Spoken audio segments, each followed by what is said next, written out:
আপনি বলে দিন, আপনি ঘোষণা করুন, আপনি জানিয়ে দিন তোমরা আমার রবের শান কতটুকু গাইবা।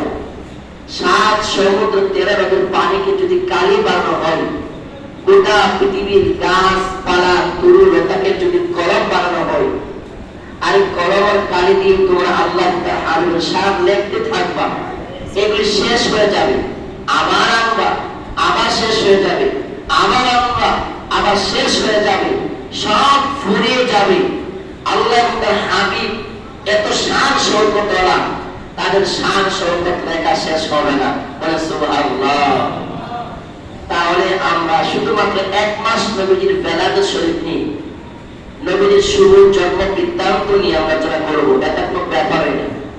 একজন আলেম দীর্ঘ 1 মাস তার হাবিবের শান নিয়ে আলোচনা করা এটা তাদের ব্যাপার না, যদি সে আলেম হয়ে থাকে। আমরা ইনশাআল্লাহ ধারাবাহিকভাবে নবীজির শান নিয়ে আলোচনা করবো।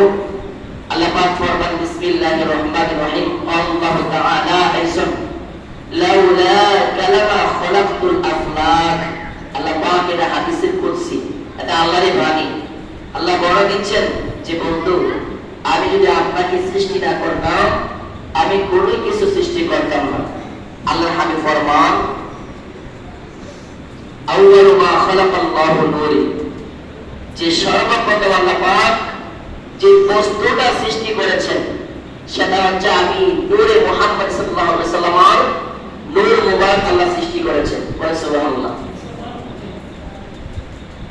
আল্লাহ পাক সর্বপ্রথম তার হাবিবুল্লাহর নূর মুবারক সৃষ্টি করেছেন।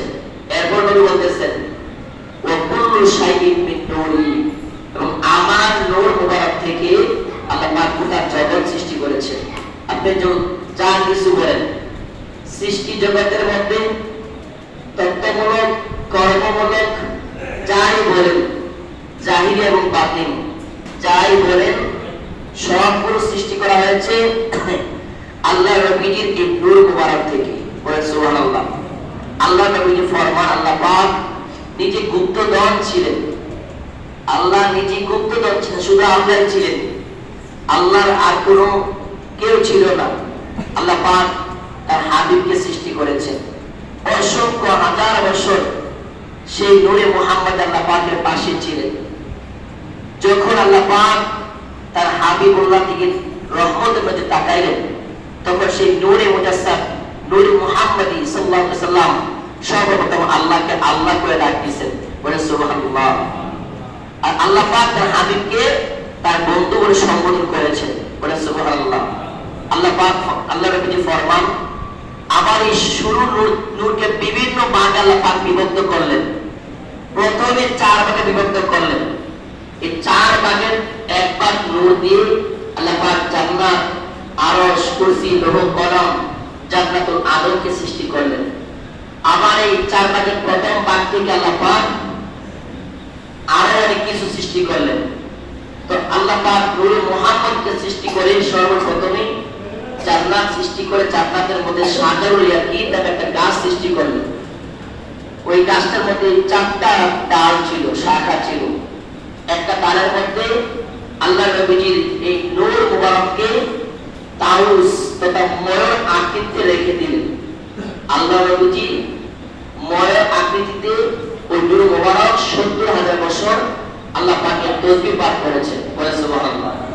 ময়ূর আকৃতিতে 70,000 বছর পরে হায়াই আয়না, লজ্জা দর্পণ একটি আয়না ওই ময়ূরের সামনে রাখলেন। রাখার পরে আল্লাহ নবীজি ময়ূরের মধ্যে, ময়ূর আকৃতিতে আয়নার মধ্যে কি দেখলেন? যে নিজের সৌন্দর্য। এই লজ্জা দর্পণ আয়নার মধ্যে নিজের সৌন্দর্য লাবণ্যমান, এত সুন্দর দেখে তিনি লজ্জায় সিক্ত হয়ে তিনি ওই শাজারুল ইয়াকিন গাছের নিচে 5টা সিজদা করলেন। বলে সুবহানাল্লাহ। আল্লাহ রাব্বুল আলামিন তখন ওই নূরে মুহাম্মদ দিকে রহমতের নজর তাকালেন। আল্লাহ যখন রহমতের নজরে এই জিসিম মুবারক নূর মুবারকের দিকে তাকালেন, তখন নূরে মুজাসসাম নূর নবী মুহাম্মদ রাসূলুল্লাহ সাল্লাল্লাহু আলাইহি ওয়াসাল্লাম লজ্জায় প্রচুর পরিমাণ কাঁদতে লাগলেন। বলে সুবহানাল্লাহ। হাদিস শরীফের মধ্যে একটা কথা আছে যে আল্লাহ নবীজি ওই রূহ জগতের মধ্যে সেখানে 5টা সেজদা দিয়েছেন। এই 5টা সেজদা উম্মতি মুহাম্মদের উপরে পরবর্তীতে 5 ওয়াক্ত নামাজ আল্লাহ পাক ফরজ করেছেন। তো আল্লাহ পাক যখন এই ময়ের দিকে, নূরে মুজাসসামের দিকে যখন রহমতের নজর তাকালেন, আল্লাহ নবীজি লজ্জায় কাঁপতে লাগলেন। আল্লাহ নবীজি বর্ণনা দিচ্ছেন যে আমার এই দেহে মুবারকের গাম মুবারক নিয়ে আল্লাহ পাক বিভিন্ন জিনিস